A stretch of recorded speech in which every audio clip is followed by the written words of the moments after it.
Okay, welcome back to another episode of Cooking with Mr. Dan.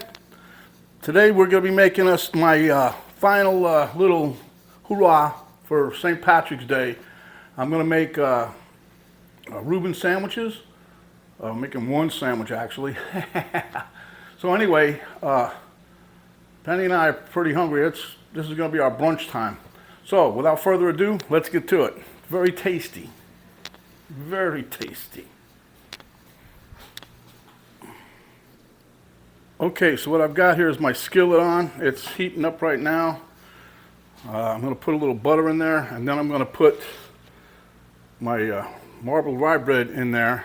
I'm going to toast one side of it. That'll be the inside. Okay. I used to put this in the toaster and then do it, but I don't do it no more. So anyway, this here is my corned beef that I kind of measured out a little bit to go on a sandwich. There's the sauerkraut. And then here for my dressing is, I have a Thousand Island dressing with some spicy brown mustard, dill relish, and some prepared horseradish. And I mix that all up into here.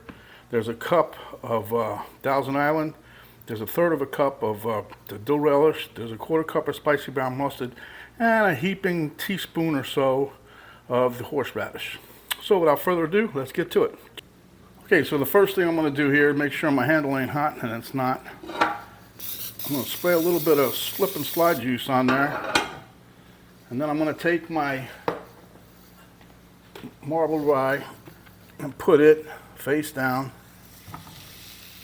Okay, then I'm going to take my sandwich press. That's a big one, fits perfect in the pan though, and I'm just going to let that cook for a couple minutes and take it out. So with that being said, we'll be right back. Now the reason I toast or lightly toast the inside is so that when you put everything together it doesn't get real mushy. So I've been doing this way for a long time. I usually use mayonnaise to brown the outside, but the mayonnaise I could find today was the light mayonnaise, and it really doesn't brown it up as much as the healthy mayonnaise. All right, so let's see what we got here.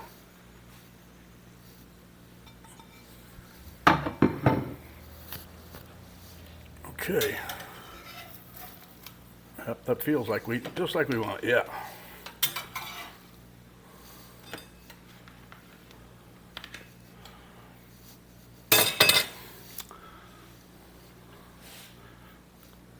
Okay, see we got a little toasted on here. This is not hard, everything's crispy, it really is. So what we're going to do now is put on some of the dressing, and this is why you want to toast the inside, because you don't want this making everything mushy. Mushy. Anyway, we just smear this on there, and I know I put the horseradish in because it adds a nice flavor. But the rest of this is what you typically get when you order your sandwich. So put some more on here on both sides. What I used to do was put just mustard on one side and the dressing on the other. But then I started combining the dressing and the mustard and the dill pickles. I combined everything, and it really does give it's good flavor, but it's what normally what you would get if you ordered a Reuben sandwich at a good Jewish deli kind of deal.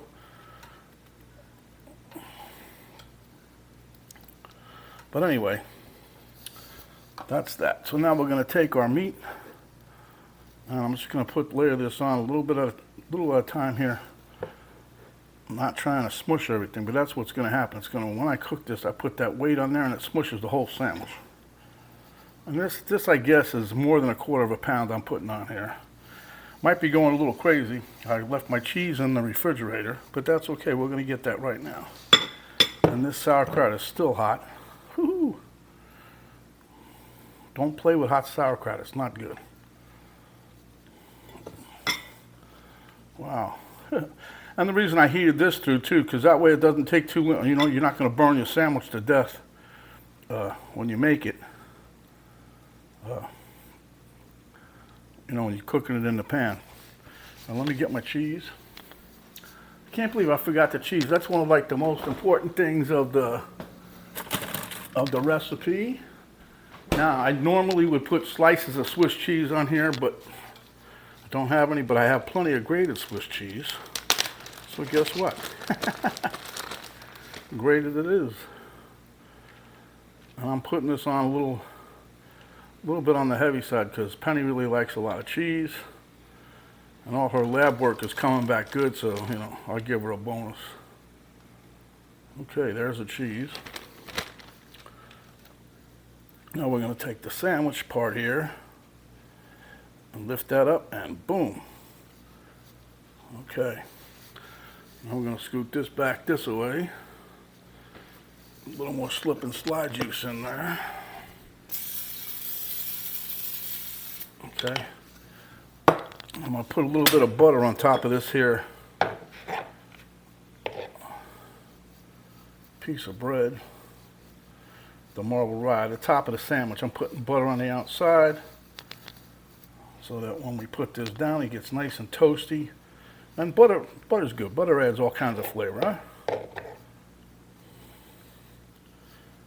All right. So, without further ado, let's get this puppy on there and get to it. All right, got that on there. I'll bring it over to the center of the pan. I'm going to put my little sandwich weight on there. That thing weighs about 7 or 8 pounds, I'll bet you. All right, we'll be back. We're just toasting on each side. Okay, we just did the old flipperoo. But it's coming out beautiful. Look at that, huh? All right.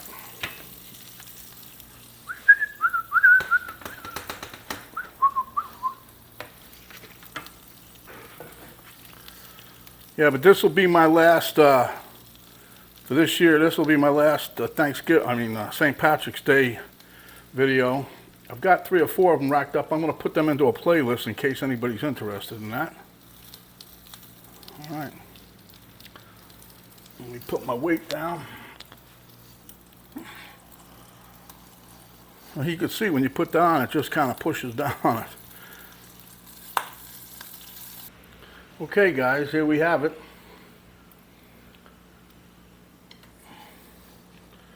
Our scrumptious, delicious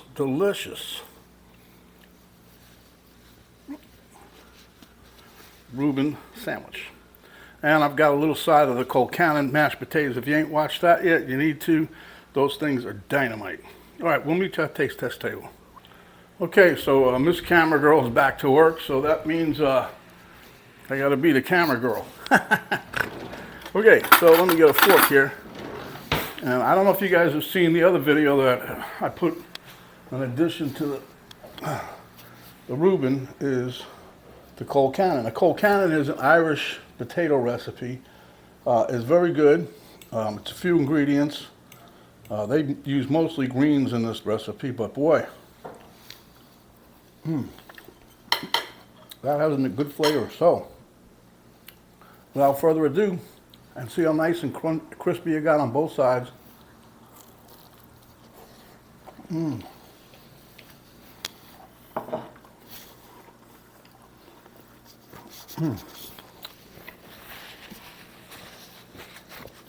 If you guys decide to make this, you should try that sauce that I made for this. It has incredible flavor. Everything combined makes a delicious sandwich. So, if you liked the video, give us a thumbs up. Share with your friends if you haven't yet. If you have not yet subscribed, please do so. We could use all the help in the world. Well, besides the Ukraine, that is. Anyway, there's an arrow down below the video box. You hit that, and the drop-down box will come down to give you a link to my Cook on Mrs. Nan Facebook page, a link to my daughter's artwork site page. You should check that out. And also a complete list of all the ingredients that we use to make this wonderful dish. So, until next time, my friends, stay hungry, and when you are, come back and we'll give you another delicious dish just like this. This is Mr. Dan. Say, see you next St. Patrick's Day. No, I'm only kidding. I probably will, but you know. Anyway, stay out of COVID's way, stay out of trouble. Thanks for watching, and come back and see us on the next video. This is Mr. Dan saying we are out.